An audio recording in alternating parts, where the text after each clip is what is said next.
Today we're working on a 2010 Forester, 2009 to 2013, all the same. We're going to replace the mirror, or better yet, we'll replace the door panel first, and then we'll do the mirror. So there's one little clip right here, pull it back, there's a screw right there, and there's one in here in the pocket area as well.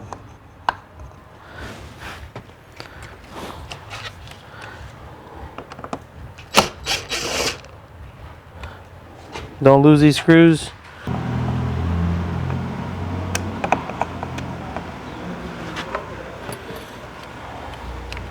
There you see another screw. Pull that screw out. And then over here, right here, there's a little slot about the size of the flathead. I don't know if you can see it. Right in here. If you stick a flathead screwdriver right into the slot right here, it's just got clips. You can just slowly pry on it. Be careful not to break it, but it will pop out. It's sitting on these clips. You might break them if the car's been sitting in the sun for a long time and it's just old and brittle. Disconnect these, one here and one here. There's your master switch for the passenger side. And then you have two more screws, one here, need to come out.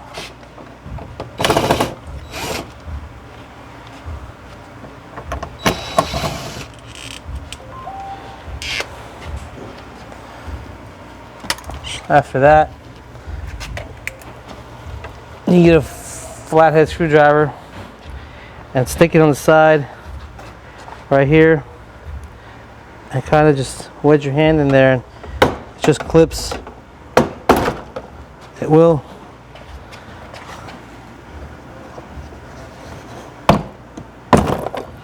come out, and then just slide it upwards this way.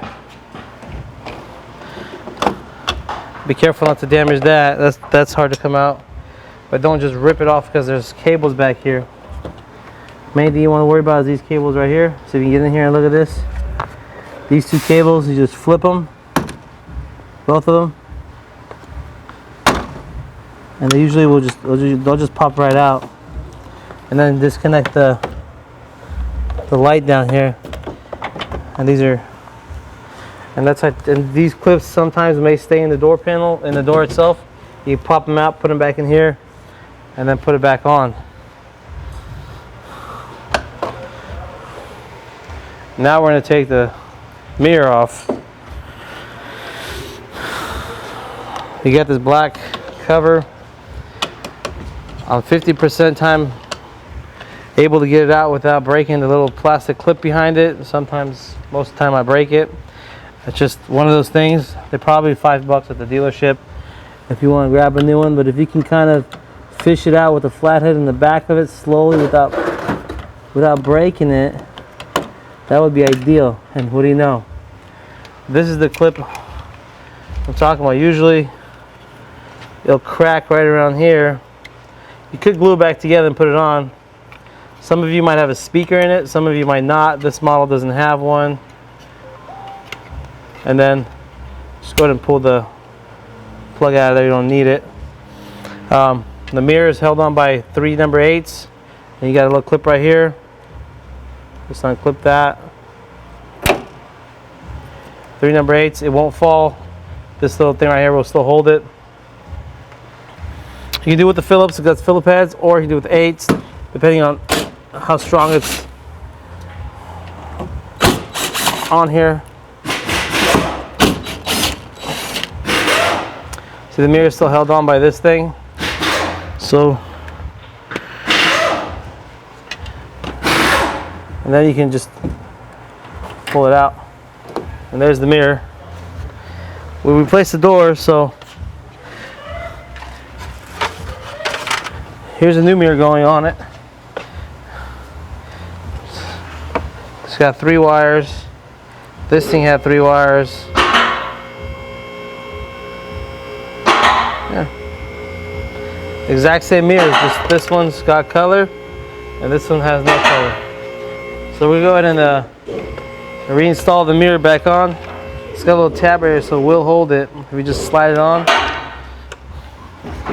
if you see it from this angle, put this through first.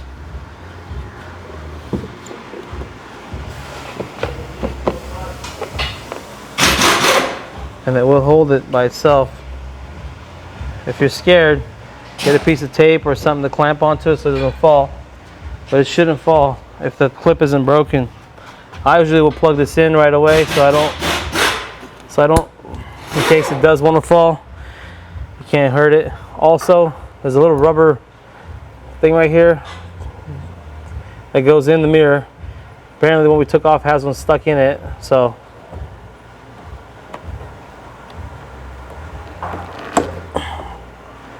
this goes over the rubber here and goes right into the mirror. It's self-explanatory, can't go anywhere else.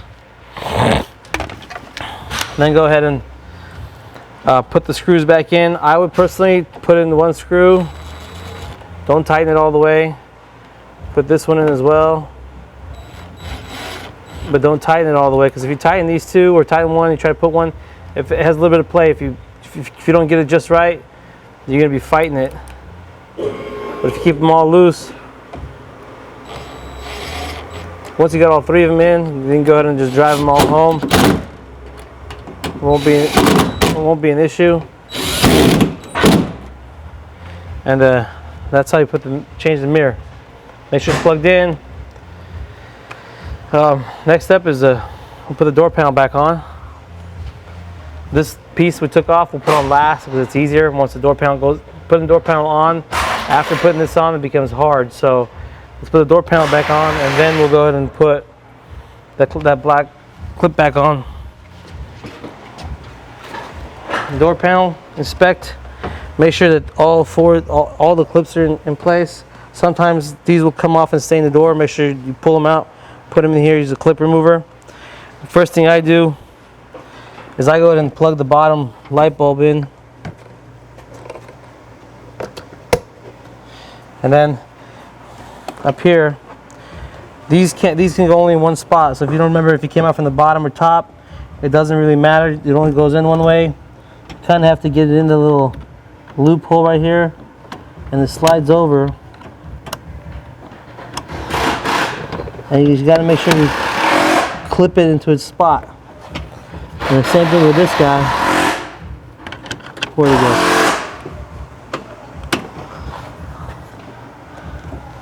It's right here. Has a little slot, and then that clips into the spot. And if you don't trust yourself, you can pull on it and see that it's actually working. These 2 wires here, these 2 guys for the switch, you can get to them from inside here. What I usually like to do, if you have a speaker, pull it out, stick it up here some way so it doesn't fall back in, so you got to fish it out later. You can put it down like that. This rail slides in from the top first. And you kind of maneuver it to make it comfortable while it's on there. Now you can, from in here, you can fish your 2 wires out for your switch. Usually, you can kind of feel. You can feel the clips around the side door panels like popping into place. You could, and then just, it should push right in. Sometimes you can actually take a look from the side and see all the clips on how they work and how they go in. These little taps, that's all it needs. If you got to bang on it really hard, you're gonna break a clip. Don't recommend doing that. And see the wire stayed up here if you got a speaker. We don't have a speaker, so we're gonna go ahead and put this back in. It's got a spot to plug that puppy in, so you can plug it in. It's a dead plug. And make sure that this goes in there. Don't smash on it when we put it in, because it will break. It's kind of hard to see at the camera angle, but it's a very brittle, delicate piece. You don't want to go banging on it. You will break it. I've broken a couple. I've broken several. And then make sure you put all your screws back, because you don't want to open the door and have the door panel in your hand. I usually like to put all the screws back in before I put any of the accessories back in it.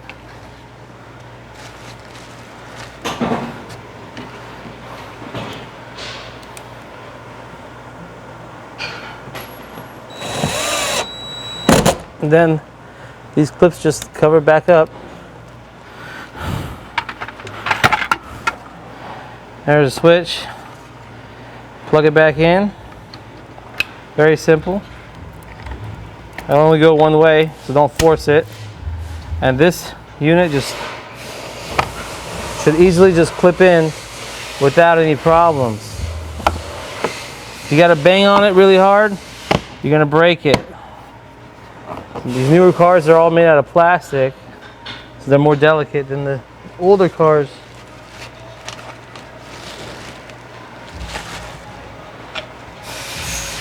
Got one more screw left. You get a magnetic tip screwdriver, you put it on there. It won't fall. It'll be easier because you got to go down for a ways.